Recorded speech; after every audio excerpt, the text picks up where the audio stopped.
పాఠశాలల పునఃప్రారంభానికి ముందే ఉపాధ్యాయులు బదిలీలు పదోన్నతుల ప్రక్రియ చేపట్టాలని టీఎస్ యూటీఎఫ్ జిల్లా అధ్యక్ష ప్రధాన కార్యదర్శులు అశోక్ శ్రీనివాస్ అన్నారు. బేల మండలంలో ఏర్పాటు చేసిన మీడియా సమావేశంలో వారు మాట్లాడారు. ఇక జూన్ 12న ప్రారంభం కానున్న నూతన విద్యా సంవత్సరానికి ఘనంగా ప్రారంభించాలని అన్నారు. అంతకంటే ముందు బదిలీలు పదోన్నతులు చేపట్టాలని పేర్కొన్నారు. విద్యార్థుల సంఖ్యకు అనుగుణంగా అవసరమైన మేరకు విద్యా వాలంటీర్లను నియమించాలని తెలిపారు. విద్యార్థులకు పాఠ్య పుస్తకాలతో పాటు యూనిఫామ్లను వెంటనే అందించాలని ప్రభుత్వాన్ని డిమాండ్ చేశారు. అలాగే ఎన్నికల్లో విధులు నిర్వహించిన ఉపాధ్యాయుల రెమ్యునరేషన్ తక్షణమే విడుదల చేయాలని కోరారు.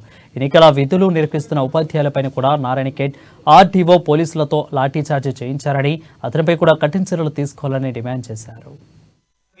మరి పాఠశాలల్లో విద్యార్థులకు అనుగుణంగా విద్యార్థుల సంఖ్యకు అనుగుణంగా ఉపాధ్యాయ నియామకాలు చేపట్టాలని, అప్పటి వరకు మరి ఖాళీలో ఉన్నటువంటి ఖాళీల్లో విద్యా వాలంటీర్ నియమించాలని, పాఠశాల పరిశుభ్రత కోసం మరి స్కావెంజర్లను కూడా నియమించాలని చెప్పేసి వారికి గౌరవ వేతనం ఇవ్వాలని చెప్పేసి కూడా మేము కోరుతా ఉన్నాం.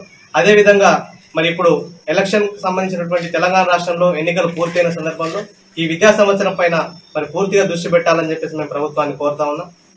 అట్లాగే మొన్న జరిగినటువంటి ఎన్నికల్లో మరి ఉద్యోగులు ఉపాధ్యాయులు ఎంతో శ్రమ కోర్చి విధులు నిర్వహించి ఎన్నికలను సజావుగా నిర్వహించిన సందర్భంలో మరి ఉపాధ్యాయులకు చెల్లించాల్సినటువంటి మినిమం రెమ్యునరేషన్ ఇవ్వకుండా మరి అక్కడక్కడ కొన్ని సంఘటనలు జరిగాయి.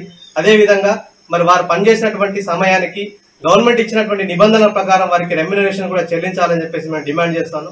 అదే సందర్భంలో మరి నారాయణఖేడ్ ఆర్డీఓ గారు ఉపాధ్యాయులపైన లాఠీచార్జ్ చేశారు.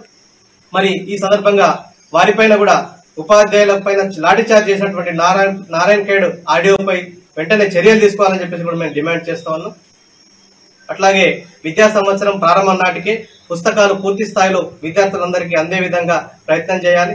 అదేవిధంగా యూనిఫామ్ కూడా ఖచ్చితంగా విద్యార్థులందరికీ అందే రకంగా ప్రభుత్వం కృషి చేయాలని చెప్పి మేము కోరుతాం.